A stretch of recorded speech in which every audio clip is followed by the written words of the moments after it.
Ito po, meron namang umamin. Na meron po talagang envelope o nakasobrang pera sa Department of Education sa mga opisyal nung ito'y nasa ilalim pa ng pangangasiwa ni Vice President Sara Duterte at Secretary ng Department of Education. Si Attorney Risty Oseas, ayan. Risty Oseas. Siya po'y isa sa mga opisyal ng DepEd at may kinalaman doon sa BAC. Ano ba yung BAC?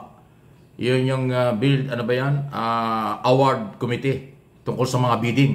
Ito ang pag-amin sa tanong po ng congressman tungkol sa mga envelope, sobrang nasa envelope dyan, na naunang inamin ni Undersecretary Mercado noong unang mga hearing. Next interpellator, the Honorable Congressman Rolando Valeriano. Congressman Valeriano. Thank you, Mr. Chair. Yung tanong ko po kung pwede kay Attorney Resty Oseas. Tama po ba, Oseas? Yes, sir. Good afternoon po. Oseas, you are recognized. Mr. Chair. Thank you po. This is in regards to Yusek Gloria Mercado regarding po do sa statement niya last hearing. According to her, nag-lunch kayo sometimes in October 2023 sa Linden Suites. Ortigas Center yan. Alam ko yung hotel na yan. Good afternoon again, Mr. Chair. Yes, sir. I confirm that. There was an activity.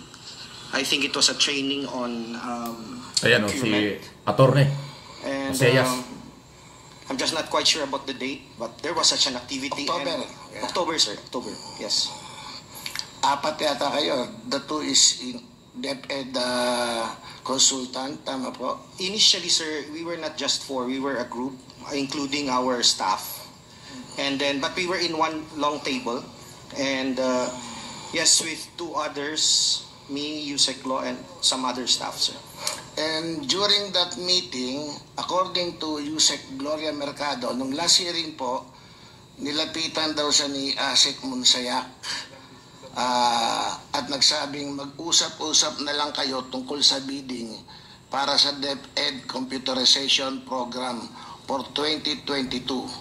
According to her, that statement was made to her in your presence. Totoo po ba to?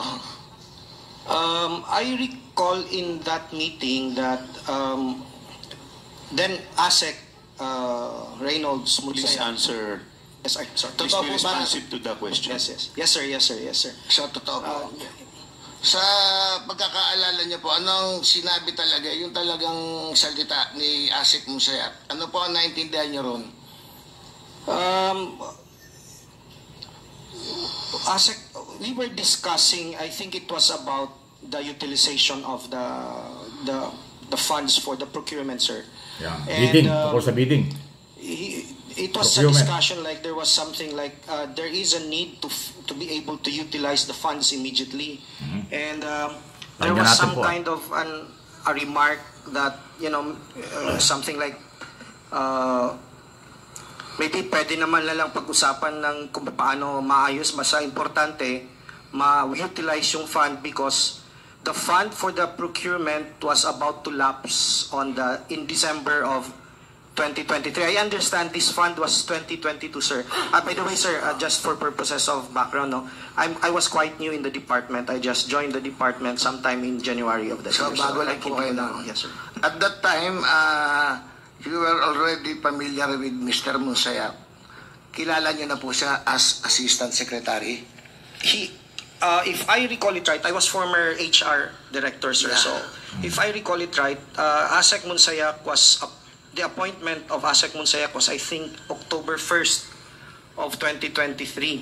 So, he was presented as one of the new officers of the DepEd, I think in that flag ceremony of that week. So that was the first time I saw him. And I think the very first interaction with him was on that lunch. Nung marinig niyo po yung statement niya ni Asek Munsayak, what is your reaction? I was a bit surprised, but at the same time I was also amused, sir, because as a lawyer, if I thought it was just a joke, no? The offhand remark on something like talking about it.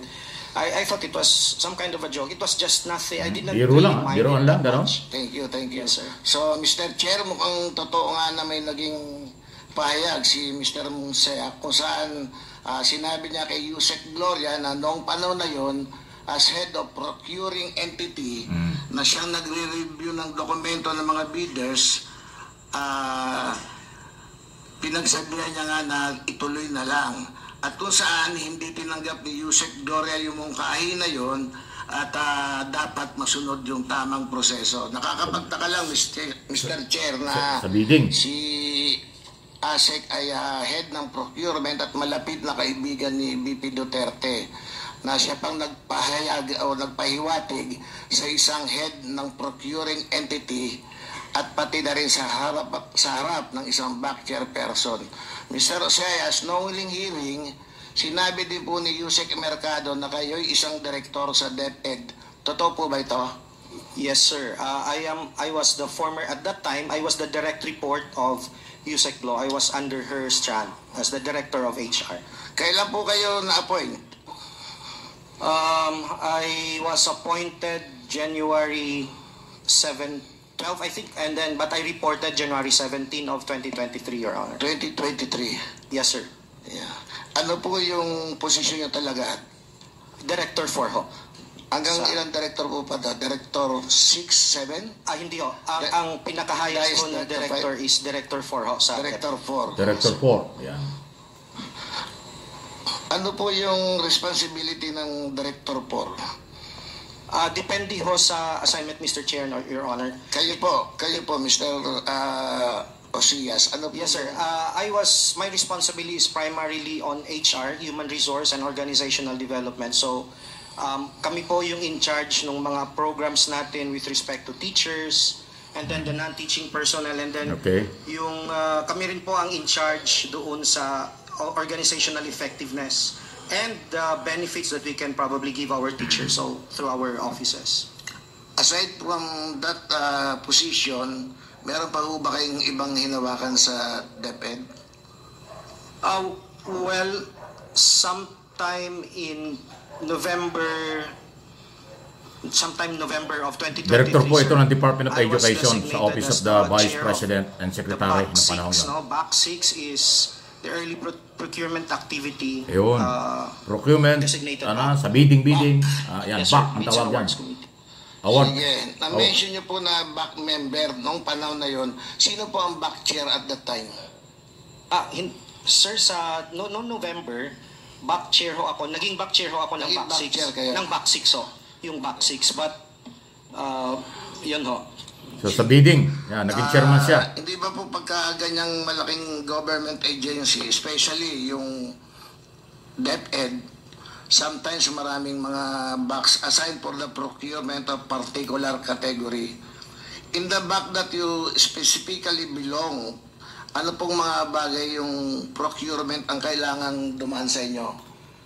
Particular. Yes, sir. As far as I recall, ang dumaan sa akin ho ay laptops. Yun. Yes, sir. Yun ang controversial. Laptops. Hindi napakinabangan yan eh. Non-teaching and yung DCP project ho. So, kabilang po dito yung procurement relating to DepEd Computerization Program. Yes, sir. Po? Yes, sir. Yes, sir. 2024 ang original ko.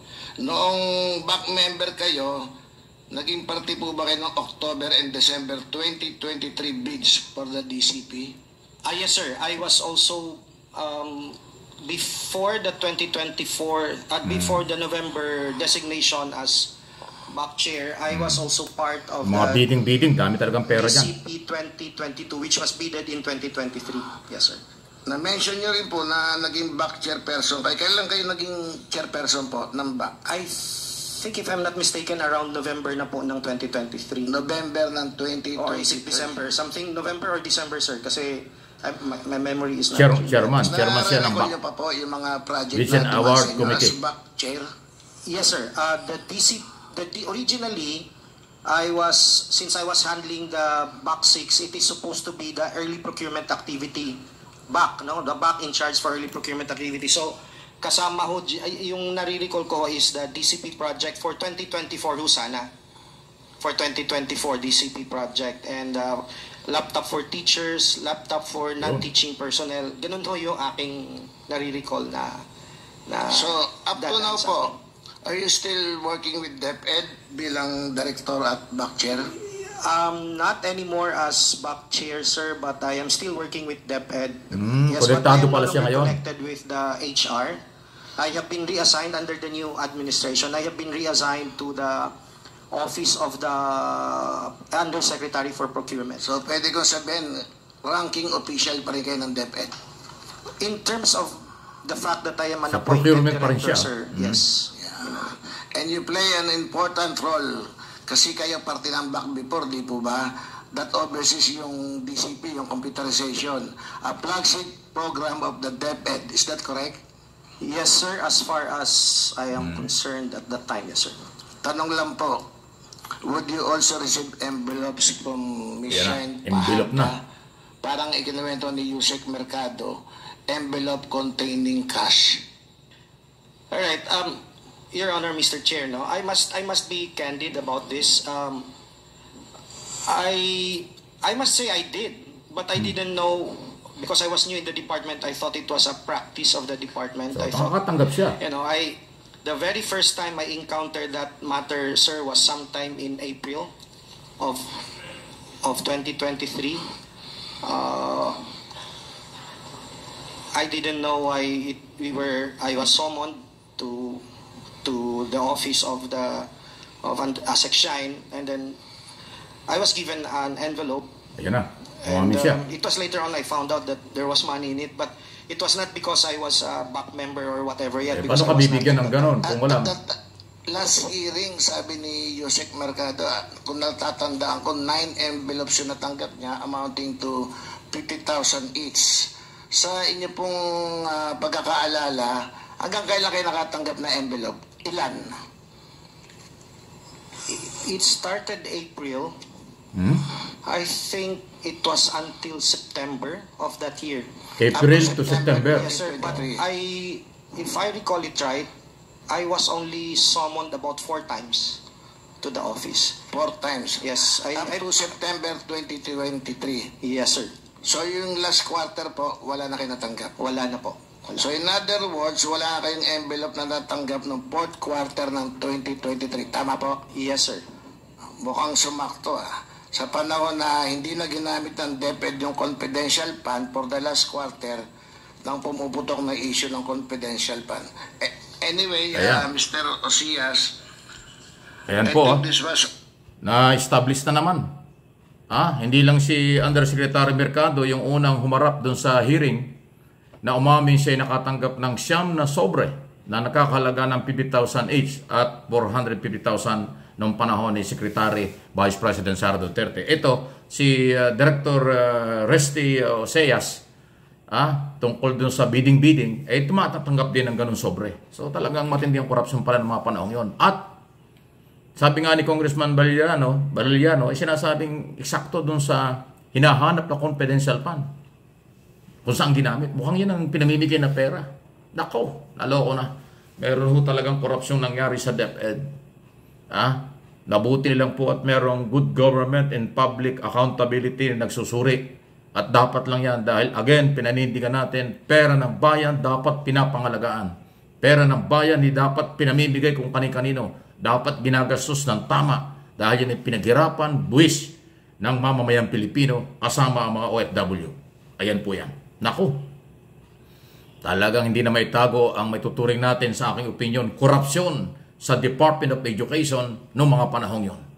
Sa loob ng 2 taon sila naghawak niyan Magkaano kaya ang naubos na pera dyan? Grabe talaga. Please like, share, follow, and subscribe kung hindi pa po dito sa Mike Abe Opinions. At isama na rin po ninyo yung isang channel ko pa, MA Pinoy TV.